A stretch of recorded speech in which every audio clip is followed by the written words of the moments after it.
teman-teman, kita ketemu lagi dalam mata kuliah PPE, Psychology and Professional Ethics. Oke, semua sehat ya, walaupun kondisi kita sedang dalam masa social distancing di rumah ya, belajar dari rumah, bekerja dari rumah, mudah-mudahan teman-teman semua selalu dalam keadaan sehat. Oke, teman-teman, hari ini kita akan membahas mengenai materi etika ya, pengertian tentang etika. Pasti teman-teman juga sudah sering mendengar istilah etika. Nah, kita bahas dulu pengertiannya ya. Secara teoritis, etika ini asal katanya dari bahasa Yunani ethos ya. Jadi ethos ini adalah asal kata dari etika. Nah, ethos ini punya dua bentuk ya. Ada yang jamak yang artinya menjadi taeta, artinya adalah adat istiadat atau kebiasaan. Nah, dengan pengertian dasar dari bahasa Yunani ini, maka kita bisa simpulkan bahwa etika itu adalah sesuatu kebiasaan hidup yang baik yang dianut dan diwariskan secara turun-temurun dari generasi ke generasi. Nah, ini adalah dasar dari pengertian etika berdasarkan asal katanya. Nah, dalam pengertian etika ini, kita mengenal dua macam pengertian etika secara teoritis. Yang pertama, etika yang sama pengertiannya dengan moral. Moral sendiri itu asal katanya dari bahasa Latin mos. Dalam bentuk jamak disebut sebagai mores. Artinya adat istiadat atau kebiasaan. Nah, dalam pengertian yang pertama ini, maka etika bisa juga kita sebut sebagai moral, yaitu kebiasaan hidup yang baik berdasarkan adat istiadat dan kebiasaan. Itu pengertian etika yang pertama secara teoritis. Pengertian etika yang kedua adalah etika yang tidak sama dengan moral. Nah, etika yang tidak sama dengan moral, pengertiannya itu sama dengan filsafat moral yang membahas dan mengkaji nilai-nilai dan norma-norma yang berbeda dengan pengertian yang pertama. Jadi, kalau pengertian yang pertama, etika sama dengan moral, itu terkait dengan adat istiadat, kebiasaan. Bagaimana cara kita berperilaku secara baik. Dalam pengertian yang kedua ini, etikanya tidak sama dengan moral, tetapi lebih kepada bagaimana etika dikaji. Jadi, mengapa orang harus berbuat baik?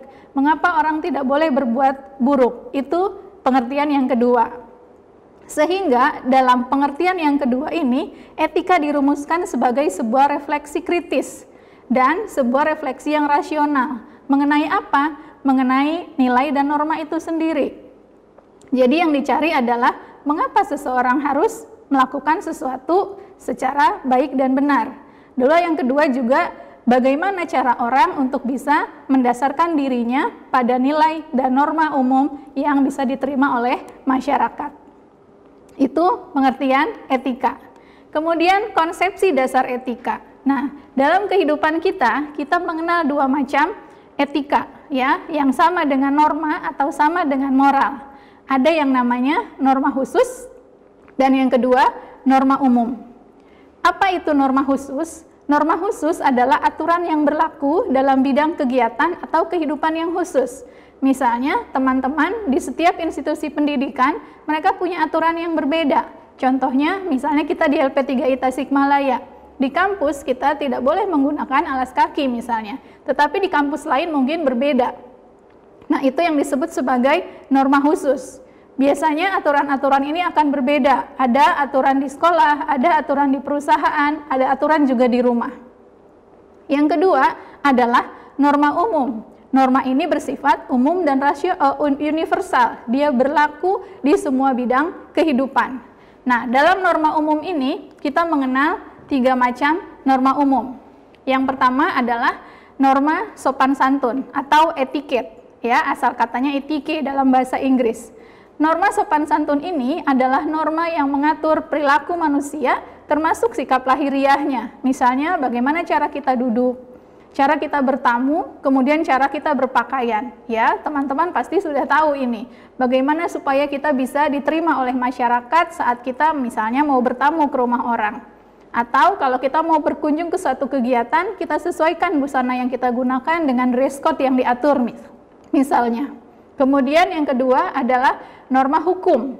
Nah, norma hukum adalah norma yang keberlakuannya itu dituntut secara tegas oleh masyarakat. Tujuannya supaya apa? Untuk menjamin keselamatan dan kesejahteraan manusia dalam hidup bermasyarakat. Kita mengenal norma-norma hukum pidana, perdata, dan seterusnya. Yang ketiga, yang termasuk ke dalam norma umum adalah norma moral. Nah, norma moral inilah yang mengatur semua sikap dan perilaku manusia sebagai manusia, yang membedakan manusia dengan hewan dan sebagainya. Itu adalah konsepsi dasar dari lahirnya etika. Konsepsi yang lain dalam etika adalah yang disebut sebagai etika terapan. Dalam etika terapan itu ada dua istilah, ada etika deontologi dan ada etika teleologi. Etika deontologi adalah etika umum. Deontologi sendiri berasal dari bahasa Yunani deon, yang artinya kewajiban. Jadi dalam etika terapan ini, orang harus berbuat baik, harus melakukan sesuatu yang benar karena dia wajib melakukan itu. Itu yang dimaksud dengan etika deontologi. Nah, untuk etika deontologi, orang berbuat baik itu sangat menekankan pada motivasi. Pada kemauan baik orang itu juga watak kuat dari orang yang melakukannya. Yang kedua, dalam etika terapan adalah etika khusus atau etika teleologi. Nah, etika teleologi mengukur baik buruknya suatu perilaku itu bukan pada kewajiban, tetapi pada tujuan yang ingin dicapai. Apakah tindakan itu baik? Apakah tindakan itu benar? Tergantung pada tujuannya. Nah, dalam etika teleologi inilah seringkali etika menjadi abu-abu. Misalnya teman-teman pernah mendengar kisah Robin Hood? Ya, dia mencuri dari para koruptor, lalu hasil curiannya dibagikan kepada orang miskin. Jika menggunakan etika teleologi, maka perilaku Robin Hood ini bisa dibenarkan karena tujuannya baik. Tetapi tentu saja jika kita menggunakan etika terapan dalam pengertian deontologi, tentu saja itu tidak dibolehkan. Nah, jadi dari pengertian-pengertian etika ini, kita bisa simpulkan bahwa etika itu punya beberapa klasifikasi. Ada yang disebut etika umum, di dalamnya ada etika filosofis, juga ada etika teoritis, dan etika yang sifatnya khusus.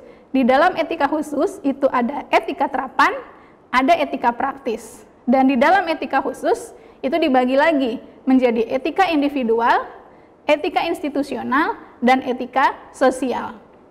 Jadi itu adalah dasar-dasar pengertian dari etika. Nanti di episode selanjutnya kita akan menerapkan dasar-dasar pengertian etika ini ke dalam hal yang sifatnya lebih aplikatif. Bisa dipahami ya teman-teman untuk pengertian etika dasar. Nanti kita lanjutkan di sesi selanjutnya mengenai dasar-dasar etika dalam etika personal, etika profesional, dan etika bisnis. Demikian untuk materi pengertian dari etika, kita tutup dulu, nanti kita lanjut lagi dengan materi yang selanjutnya. Terima kasih.